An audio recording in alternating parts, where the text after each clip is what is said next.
Cancers రాకుండా వేసే vaccine అండి. ఇది మెయిన్‌గా సర్వైకల్ క్యాన్సర్ కోసం అనమాట. 9 ఇయర్స్ నుంచి అంటే 9 సంవత్సరాల నుంచి 14 సంవత్సరాల వయసులో ఉన్న అమ్మాయిలకి, అబ్బాయిలకి ఇది 2 డోసుల్లో వేయాలి. మొదటి డోస్ వేశాక 6 మంత్స్ గ్యాప్ ఇచ్చి సెకండ్ డోస్ వేయాలి. ఒకవేళ 14 సంవత్సరాలలోపు వాళ్ళు వేయించుకున్నట్లయితే, వ్యాక్సిన్ తీసుకున్నట్లయితే 15 నుంచి 26 సంవత్సరాల వయసులో ఉన్న అమ్మాయిలు, అబ్బాయిలు 3 డోసులు ఈ వ్యాక్సిన్ని తీసుకోవాలి. మొదటి డోస్ వేశాక 2 నెలలాగి రెండో డోసు, మొదటి డోసు వేశాక 6 నెలలాగి మూడో డోసు తీసుకోవాలి. ఇలా తీసుకోవడం వల్ల ఆడవాళ్ళల్లో 9 రకాల క్యాన్సర్స్, గర్భసంచి ముఖద్వార క్యాన్సర్లు, ఎండోమెట్రియం క్యాన్సర్స్, ఓవేరియన్ క్యాన్సర్స్ వీటి నుంచి విముక్తి పొందుతారు. అదేవిధంగా మగవాళ్ళలో ఓరల్ క్యాన్సర్స్, ఏనోజెనిటల్ వార్డ్స్ ఇలాంటి వాటి నుంచి విముక్తి పొందుతారు అనమాట. ఇంకా ఆహార విషయాల్లోకి వచ్చినట్లయితే ఏదైనా సరే ఒక పదార్థాన్ని తరచుగా మనం బొగ్గుల మీద కాల్చి తినడానికి ఇష్టపడుతుంటాము. ఏదైనా ఉడకబెట్టినవే తినాలన్నమాట. రెండవది, మనం టీని ఎక్కువగా 2-3 సార్లు మరగపెట్టి ఆ తర్వాత తాగుతాం. వీటి వల్ల కార్సినోజన్స్ రిలీజ్ అయ్యే అవకాశాలు ఎక్కువగా ఉంటాయి. కాబట్టి ఎప్పటికప్పుడు మనం దాన్ని డిస్కార్డ్ చేయడం అలవాటు చేసుకోవాలి. మూడవది, మనం ఆయిల్ని రీహీట్ చేయడం కానీ అలాంటివి చేయకుండా ఉండాలి. మనం ఫాస్ట్ ఫుడ్ సెంటర్స్లో ఒకే ఆయిల్ని 3-4 టైమ్స్ రీహీట్ చేస్తూ ఉంటారు, దాన్ని రీయూజ్ చేస్తూ ఉంటారు. వాటి వల్ల కూడా కార్సినోజన్స్ అనేవి ఎక్కువగా రిలీజ్ అయ్యి మనం క్యాన్సర్ బారిన పడుతూ ఉంటాము. మనకి లక్ష్మణ ఫలం అనేది క్యాన్సర్ యాంటీ ఆక్సిడెంట్స్ అందులో ఎక్కువగా ఉంటాయి. కాబట్టి క్యాన్సర్ బారిన పడిన వాళ్ళైనా లేదా క్యాన్సర్ రాకుండా ఉండడానికి మనకి అది ఒక మంచి ఫ్రూట్ అనమాట. కనీసం వారంలో ఒక్కసారైనా ఆ ఫ్రూట్ని మనం తీసుకునేలా చూసుకోవాలి. పచ్చి కూరగాయలు, తాజా ఆకుకూరలు ఇలాంటివి ఎక్కువగా తీసుకోవాలి. మన ఫుడ్లో వీటిని మనం ఖచ్చితంగా ఇంక్లూడ్ చేసుకోవాలి.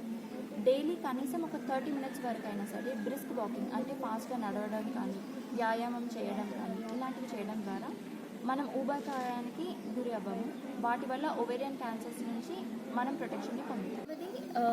ఆడవాళ్ళలో మరియు మగవాళ్ళలో ఎక్కువగా మనం చూసేది పొట్ట క్యాన్సర్లు, పెద్ద పేగు క్యాన్సర్, కోలోరెక్టల్ క్యాన్సర్స్ అంటారు వీటిని. మనం ఈ మధ్యకాలం స్విగ్గీ, జొమాటో అనుకుంటూ లేదా మొక్కజొన్న పొత్తులు ఉంటాయి, వాటిని బొగ్గుల మీద కాల్చి తినడం వల్ల కానీ వీటి వల్ల ఏమవుతుందంటే పైన కార్సినోజన్స్ అనేవి అన్నీ మన ఫుడ్కి అతుకుపోతూ ఉంటాయి అన్నమాట. మనకి తెలియకుండా మన ఆహారం ద్వారా మనమే వాటిని మన పేగులకి, పొట్టకి పంపించి క్యాన్సర్ బారిన పడుతున్నాము. దయచేసి మేము అందరినీ విన్నవించుకుంటున్నాము, ఈ క్యాన్సర్ క్యాంప్ని ప్రతి ఒక్కరూ ఉపయోగించుకోవాలని చెప్పి. నిన్న ఒక కేసు కూడా మేము ఐడెంటిఫై చేయడం జరిగింది. సో ఈ అవకాశం మీరు చాలామంది బిడియంతో, సిగ్గుతోటి, భయంతో వెళ్ళి చూయించుకోరు. డాక్టర్సే వచ్చి మీ ముందున్నందుకు వచ్చి ఈ అవకాశాన్ని వినియోగించుకుంటారని కోరుకుంటున్నాను. నిన్న ఇవాళ కలిపి మహిళల్ని ఒక 125 మంది వరకు మేము పరీక్షించామండి. మగవాళ్ళల్లో ఒక 100 వరకు అయినట్టు. मुझे इतनी अच्छी तेलुगु नहीं आती है, तो मैं हिंदी में बात करूँ। तो हमारे हॉस्पिटल की तरफ से आज ये गुम्मादी फाउंडेशन में कैंप लगाया गया है सुचित्रा गारू एंड श्रीधर गारू के बेटे सौरिश के मेमोरी में। एंड दिस इज़ इधर पे एक ऑर्फनेज है, अनाथ आश्रम, जहाँ पे बहुत सारे बच्चों को रखा जाता है और उनका ख्याल रखा जाता है।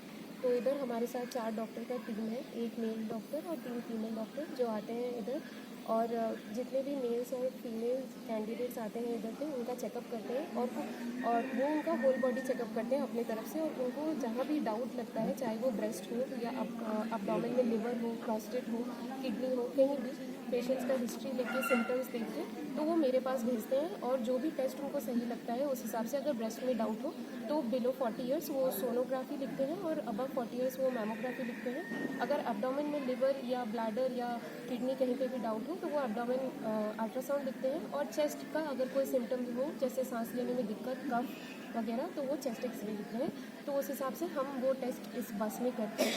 जो भी रिपोर्ट आता है वो इंस्टेंटली वो रिपोर्ट का प्रिंट आउट देके पेशेंट को वापस से डॉक्टर के पास जाने के लिए बोलते हैं। और जो भी टेस्ट के रिजल्ट आते हैं पेशेंट के सिम्टम्स मिला के डॉक्टर उनको एडवाइस करते हैं अगर कुछ दवाई लेना है, या तो अगर सस्पिशन स्ट्रॉन्ग है तो हमारे हॉस्पिटल में रेफ़र करते हैं बसवतारकम में, वो जो भी कॉरस्पॉन्डिंग टेस्ट और फर्दर